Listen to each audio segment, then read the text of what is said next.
Welcome to At Your Library. I'm your host, Cathleen Clifford. Joining us today from the Groton Census Complete Count Committee is Liz Porter and Nikki Gullickson. We're going to jump right into our questions today, but in case people have not seen any of this in 2020, Liz, tell us briefly what the 2020 census was. Sure. The 2020 census was a complete count of the entire residents of the United States. And I want to focus on the word resident because you don't have to be a citizen to have participated. It's just that people who reside here. And so every town in the country is responsible for counting its residents. And we were fortunate. We were very successful this year. And we got the word out quite early. So it's the count. It's been going on since 1790 when Thomas Jefferson had the very first census. Okay. And so it's been going on every 10 years since then, even through war. You know, even through any disaster, we've had a count of the residents of this country. Well, as we know, 2020 has had many challenges. Absolutely. Also, we have our ongoing pandemic. When did the census start? Well, I think the best part of that is I came on board and I started a complete count committee because Mayor Granatowski asked me to chair this. And so I called up some people that I know, like Nikki, as well as some others, that we put the word out and we formed a committee. There were about 10 of us who were very active in the committee over the course of a full year. Okay, full year. So we started this our first meeting was last September 2019. And we started having monthly meetings and started to make our game plan. And then when the census rolled out, and I believe it was, Nikki, when was that? April? Census information started going out to families and addresses around the end of February. Into early March. And then participants, each household received a card with an ID number that allowed them to register to participate actually in the census online, on paper if they received a paper invite, or by phone. And that went through about the last 2 weeks of March, like around 21st, 22nd of March. And when did the actual counting April reporting 1st, start? April 1st was designated as sort of Census Day. Okay. Yes. Kickoff. And this was the big kickoff and the real big focus push. And we were supposed to have a wonderful meeting here, right. but Yes. Right. And then, of course, with COVID, our number, our reporting times actually shifted off a couple of times. So I want to say our end date was supposed to be somewhere around the end of April for self-reporting, right, with the enumerators going out in early May to those households that didn't self-report. And then, as we know, things we shifted. got a shift to June. And then as things changed yet again, we were shifted out until about October. And I want to say, well, the enumerators went out in August. Yes. Why was the change put into effect? Because of COVID. Yeah. Mm-hmm. I mean, pure and simple, because of COVID. And so we had to re-gear, we had to retool. And that's one of the things, that's having a great committee. We were able to sit down via Zoom. Thank God for Adam Thomas, because he was my Zoom master. I know, we all learned a new skill this year. We sure did. So, Nikki, let me ask you this. I know you've been in charge of running statistics and all the big numbers gain. As it concluded, how did we do locally? How did we do here in Groton? Well, when we started meeting last fall, we knew, and we talked a lot about how underreported Groton Town and Groton City were as an entity. And that underreporting had implications, most significantly financially, for the community. And it worried us that we left that much of federal funding on the table over a 10-year period. And so we really looked at the 2010 numbers and said, we want 70%. We want 70% that we thought was a doable goal.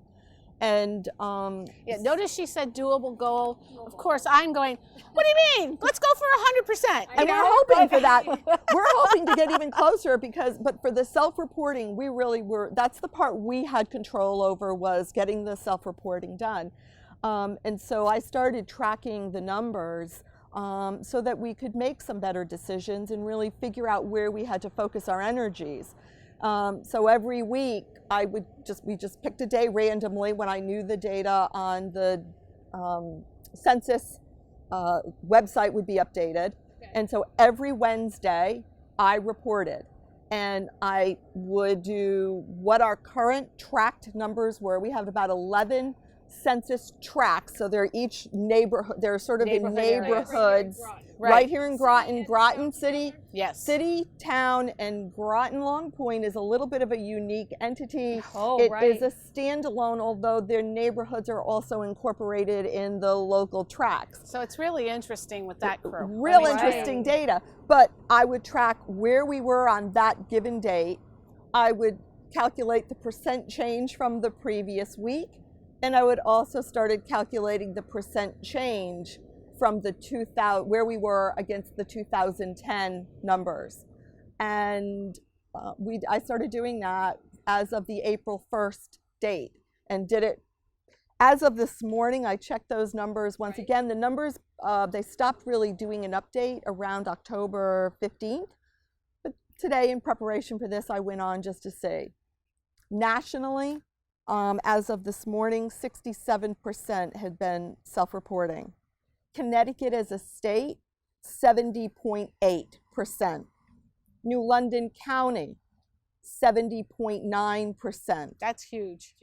Groton Town, 71.4%. Excellent. Groton City, 71%.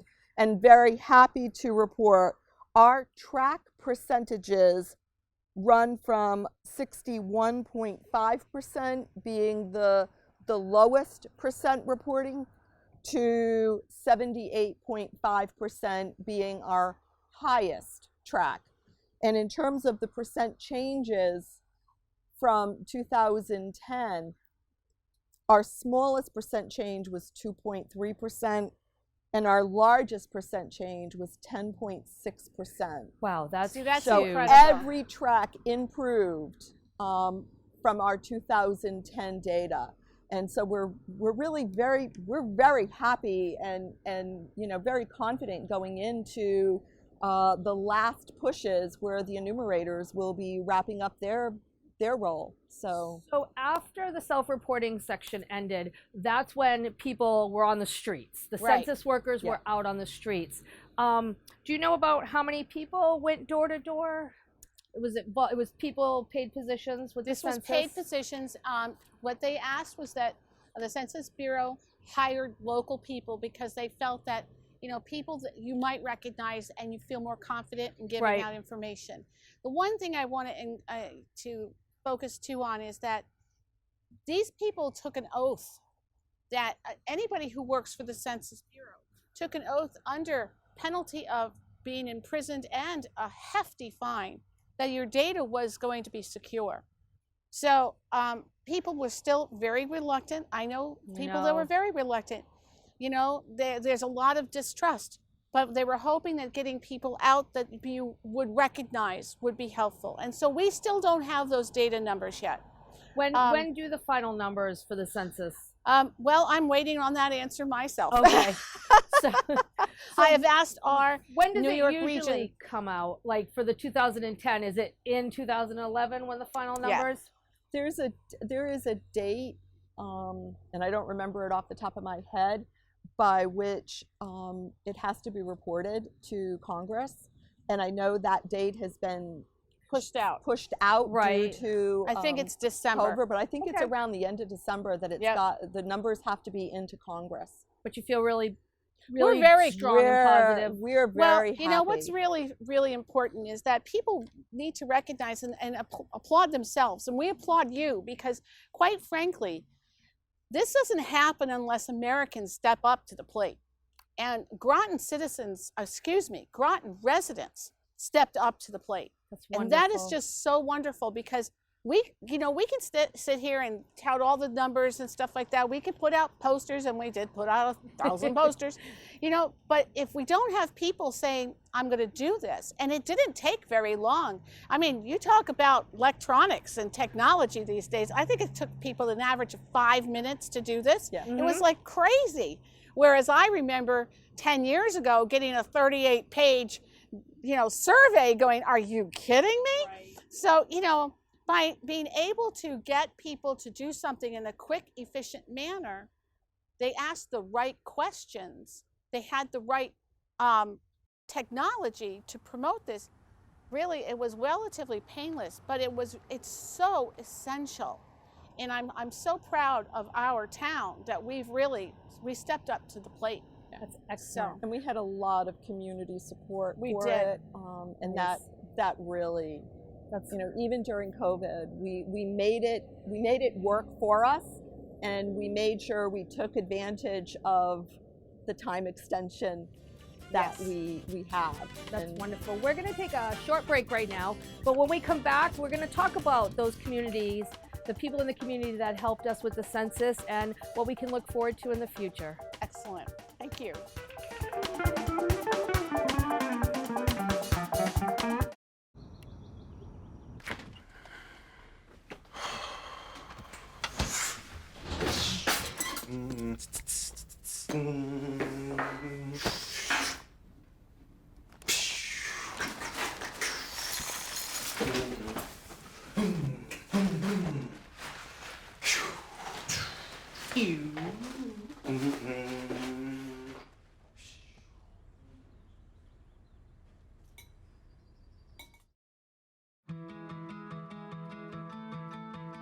There was a time in my life where I was extremely homesick. I decided that I needed a pet. When I first saw a turtle, my heart was full. He jumped up and kissed me and jumped right into my arms. I immediately went up to the volunteers at the shelter and said, I want him. He's gotta come home with me. Not anything but lonely. Every day with Turtle is a perfect day and keeps me company when I'm doing schoolwork. I like it when he jumps up on the table too. He is a veggie thief. He's an incredible companion and my best friend. Can't say that I've met anybody that doesn't love him too. When I adopted Turtle, I discovered all the things that make him unique. He's a little bit of a lot of things, but mostly he's all pure love.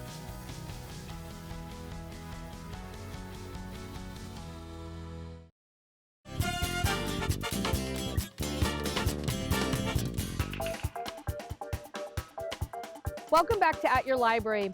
Today we're sitting down with Liz Porter and Nikki Gullickson from the Groton Census Complete Count Committee. We've been talking about the numbers from the census that have come in so far and how we've compared to the national average. They have both told us that they have reached their goal of 70% reporting, with more to come. But I want to know, how did you do it? What was your outreach? Who helped you? Well, we first sent out, I should say, an all call to people, from the different various civic communities. We sent out through Groton Town government. Jen Mealy was there. We had people from the social services. I had people from the faith communities that came, and a couple actually stayed right through the end. Nancy Codian and Reverend Adam Thomas were two of my biggest cheerleaders. And Adam, as I've said before, was my Zoom guru. But we also, I had people from the town government. Albert Colon came in. He actually was our translator. He did a lot of bilingual things for us, which was absolutely essential.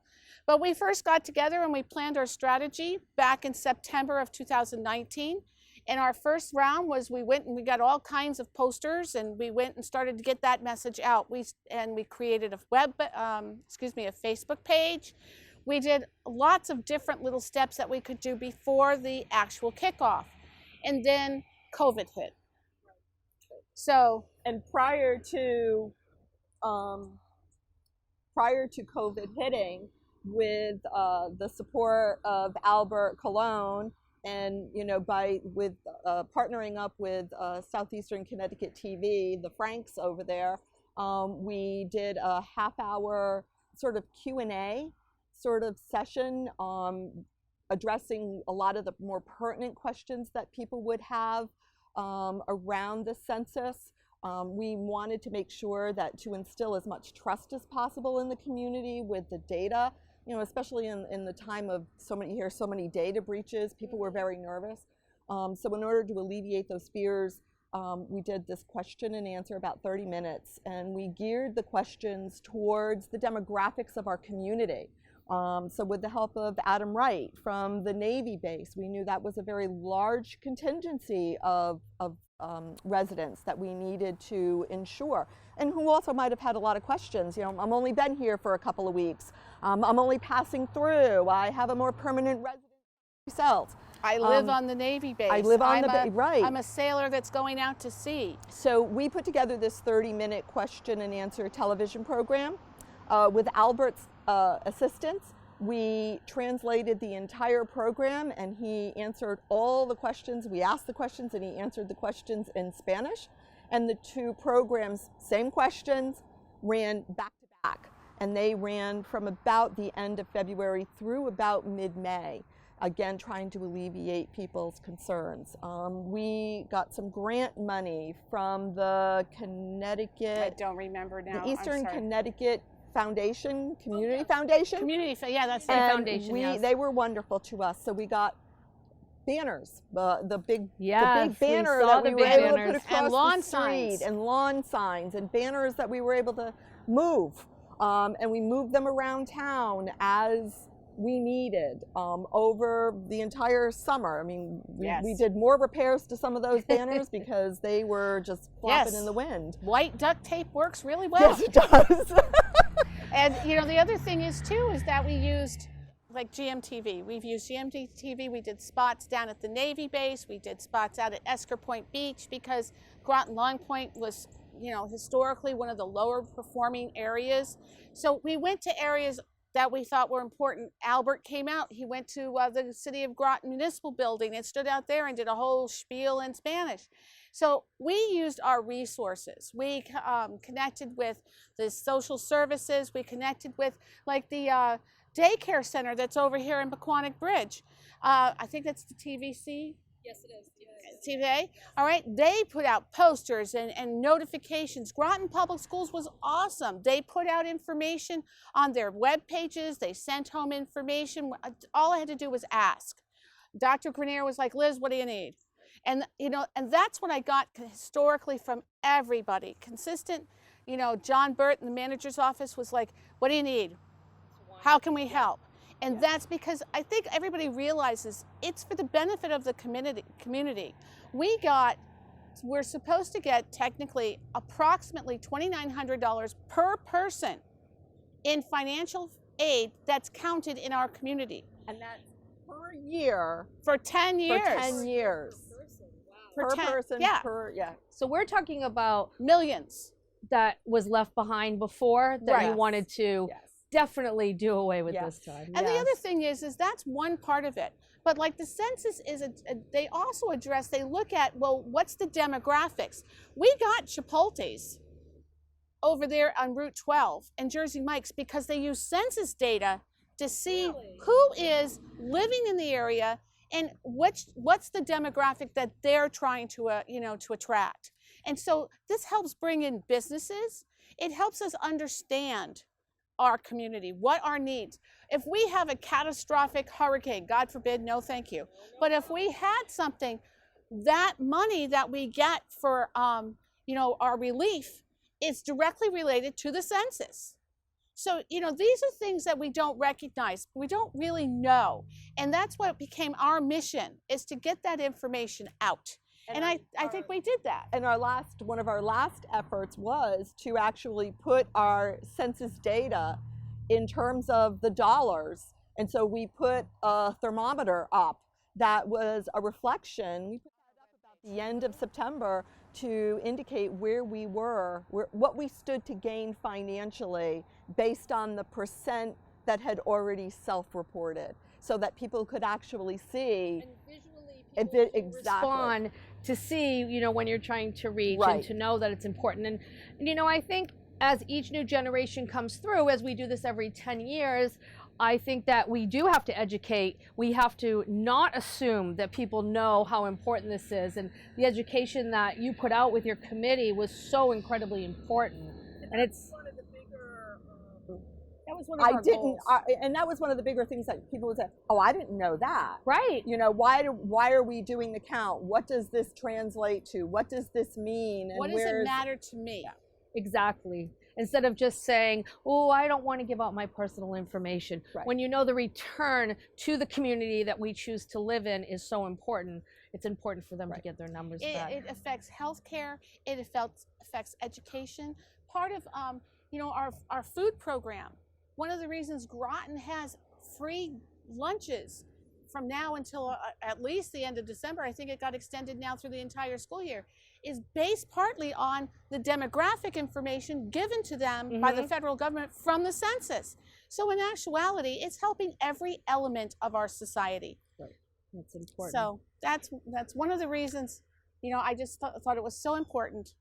And of course, Mayor Granatowski and I go way back, and she's like, you need a project for retirement, Liz. I'm like, sure. This one little meeting turned out to be 12 months of. But it turned out to be actually a wonderful a nice experience. Community. It was a community effort, absolutely a community effort for community benefit. And so while our numbers, we celebrate the fact that we hit our 70% of at least self-reporting.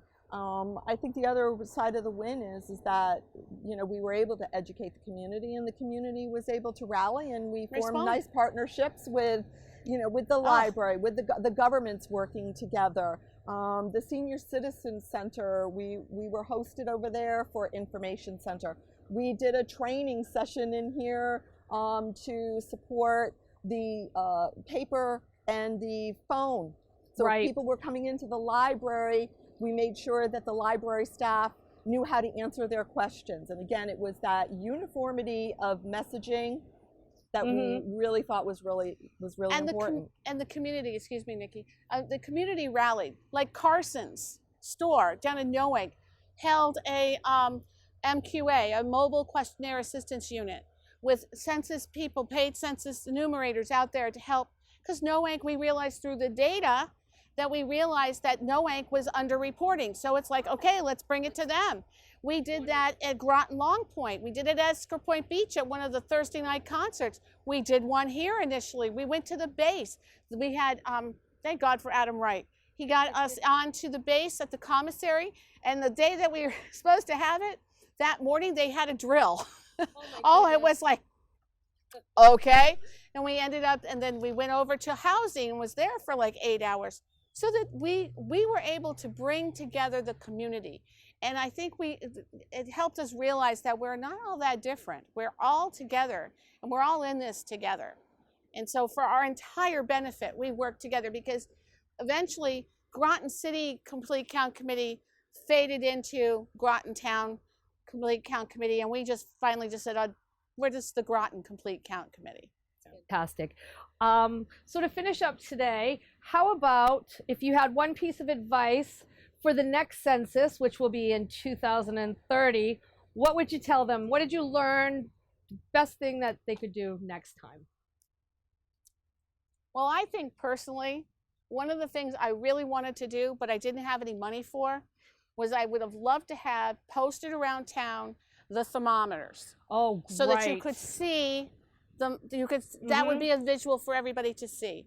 That would have been, if I had realized that earlier, I don't think I would have bought the banners, or as many of the banners.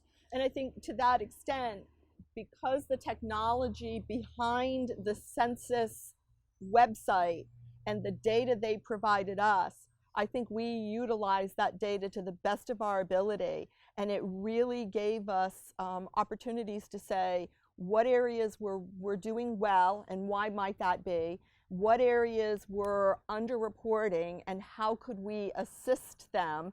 And then we were able to look at the changes from week to week and compare, you know, what was the report before? Did we did our efforts get us some increases? And so we utilized that data from April on through the end of the self-reporting, and I think it served us really well. Well, thank you so much for your hard work through the Census Committee. I'm sure it's not over yet. And thank you so much for stopping by today at the library. This has been At Your Library. Thanks for checking in. Thanks so much. Thank you. Thank you.